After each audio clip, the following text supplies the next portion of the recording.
new hot and techy Brezza, the Citybird SUV.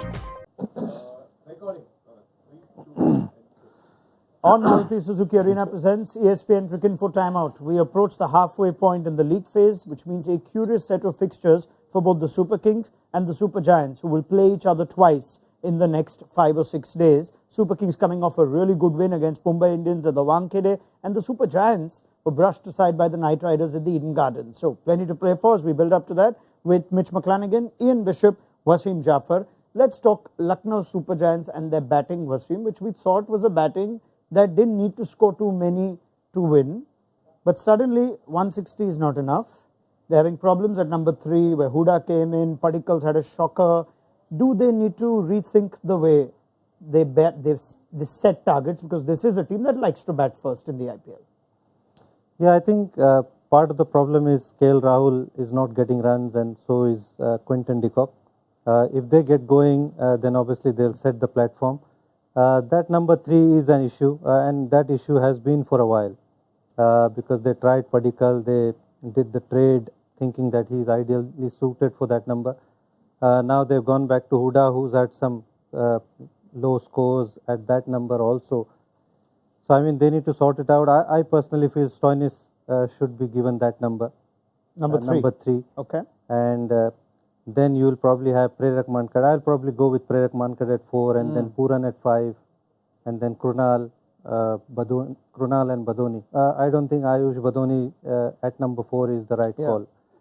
So that's the problem, and probably the template at which they are playing, thinking that 160 they have defended, they need to start thinking about scoring 200 and 200 plus, and they are probably one of the teams who haven't scored 200 yet. Yeah, yes, well, that's correct. It's on the mind, right? Yeah, it's on the mind, right? Because in that press conference after the match the other night, that was the last thing KL Rahul said.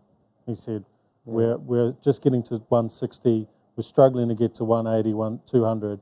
How are we going to get there as a team? So it's obviously something on the back of their mind. With their lineup and Badoni at 4, I think you're right. I don't know if they're going to do it that way. And what other options do they have? I think they've got the skill with the local bowlers to maybe look at doing what Delhi's doing and actually bring in an Ash Turner or a Kyle Mayers. I think it puts a lot of pressure on Nicholas Pooran as well. If Quinton de Kock doesn't fire it. I mean, I'm surprised a little bit how Quinton de Kock has approached. He's looked ultra aggressive this season, which was not the case the few seasons before. So I don't know if it's the right way, because he's playing a little bit high risk game at the start, considering that he's one of their main players. Just the number of batters you all have mentioned, it reminds us that Lucknow are one of the deep batting lineups, and if they are unable to get 200, or they're not even setting up to get 200, does this become once again about how they use their most informed player, which is, Bish, as you know, Nicholas Pooran, and can they follow a template which allows him more than the usual 20 to 30 balls which seem to be reserved for Nicholas Pooran?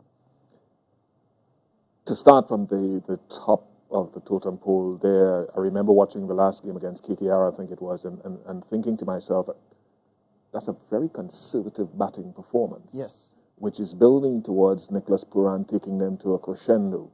And if he doesn't, that's where they fall short. And without Mayank Yadav, who's been that guy to win 2 player of the match, the bowling attack is good, but it lost a little bit of teeth, right? So that's the number one thing. I think you have to play in a brand of cricket that allows you to reach a certainly a higher level of a score if you're batting first, right? Let me make that clear.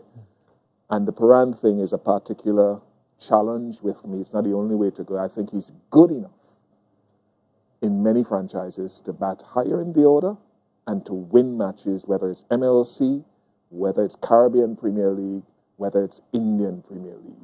He is good enough. But I understand in certain franchises, with the talent you have, you put him in a certain place. But again, I'll say some of these West Indian batters are more than just finishers if you give them the opportunity. In many ways, CSK showed that template. Wasim brought it up earlier on our show too. They were the team that went harder to give their bowlers more of a cushion, and it proved to work wonders. Now what's happened, Mitch, is that their bowling is actually thriving in that environment. In the middle overs, they control the game better than most oppositions with 18 wickets between overs 7 and 15. The likes of Pathirana, Tushar Deshpande in the last game, Fizz or Theekshana, whoever they go with, this is turning out to be a significant factor in them ending up on the right side of results. And I wonder if this also plays into how Lucknow might want to approach this. It's not the easiest fixture or opponent to get when you have to suddenly up the ante. Up the ante, yeah, absolutely. I guess when you've got key bowlers, you probably want to get the bulk of your runs scored before those bowlers come into play. Like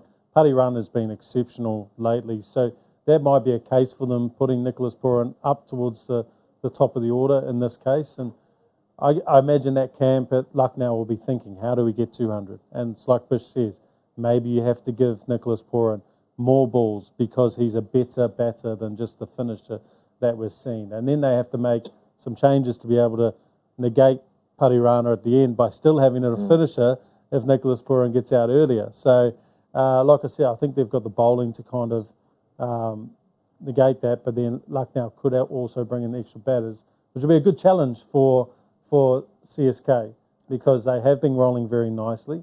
They haven't been overly challenged with the ball, and players like Pathirana have stood up. And it's the night that he doesn't stand up who stands up for CSK. Quick word on selection and personnel. Wasim's already said Prerak Mankad might be a good option and push Stoinis up. We expect Mayank Yadav to still be missing.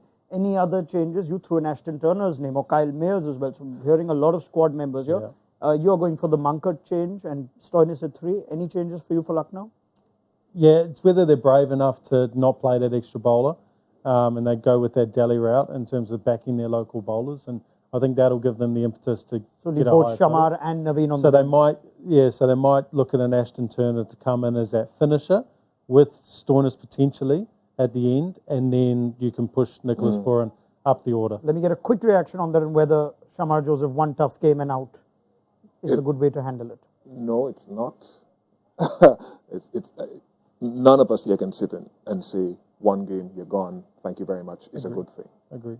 Okay, and on CSK, the other front, same. I mean, it's Lucknow. Sometimes they give you those turners, and CSK would have no problem with that. So, what are we expecting? Tikshana remains to sit out while Fizz and Pathirana play, or is there a case for Mahesh Tikshana? I mean, it's depending what kind of wicket they'll get. Let's do that again. Yeah. Any reason that they should bring in Mahesh Tikshana? We have seen turners at Lucknow in the past. If they give a black soil or a pitch that will help spin, I'm sure they'll go with another spinner. But other than that, I feel even on a little bit of a sticky wicket, they've got the bowlers. Yes. And Chennai, I feel, is one of the best defensive teams. They know how to restrict runs. And as soon as they feel they're leaking runs, they straight away go to the wide lines compared to the other teams. We saw that against Mumbai, and the guy behind obviously knows what he's doing. So you can be sure that it's not going to be easy to score runs against them. This guy behind is becoming a thing. He's in serious form. Let's see him bat a little higher as well, not so behind. They've also got the one additional option if they so choose to go that way. It's curious that Devon Conway's season, unfortunately, has officially now come to an end. He's ruled out, and Richard Gleeson has been added to the squad. So a fast bowler, specialist fast bowler coming in for a batter. Did they run out of New Zealand fast bowling options that they've gone for an Englishman? That is a good one. Thank you. Involved in the series right now. Well, there's a couple. There's Will O'Rourke and Ben Lister, who I think are high quality bowlers and would do well in the IPL. Yeah. But Richard Gleeson, he's a good bowler in his own right. Definitely more of a opening bowler than, say, a Pathirana or a Mustafizur. I think they're also preparing for Mustafizur potentially leaving the tournament earlier, from what we gather, for international duty. Yeah. So look, he's a quality bowler. He would just have to be used in a different manner than they've used Mustafizur. All right, fair enough. No changes for CSK suggested for this game, though?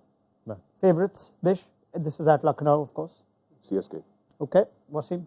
I'll go with CSK. Yeah, CSK. Panel is unanimous in the form of the Super Kings, and they'd be inspired by picking up 2 points at the Wankhede Stadium, their first away points. So it's looking good for Ruturaj Gaikwad and the guy behind as they face Lucknow for the first time in the week, where they'll see them play back-to-back in the IPL. This was our build-up to that game on Maruti Suzuki Arena presents ESPN Cricinfo Time. All new hot and techy Brezza, the Citybird SUV.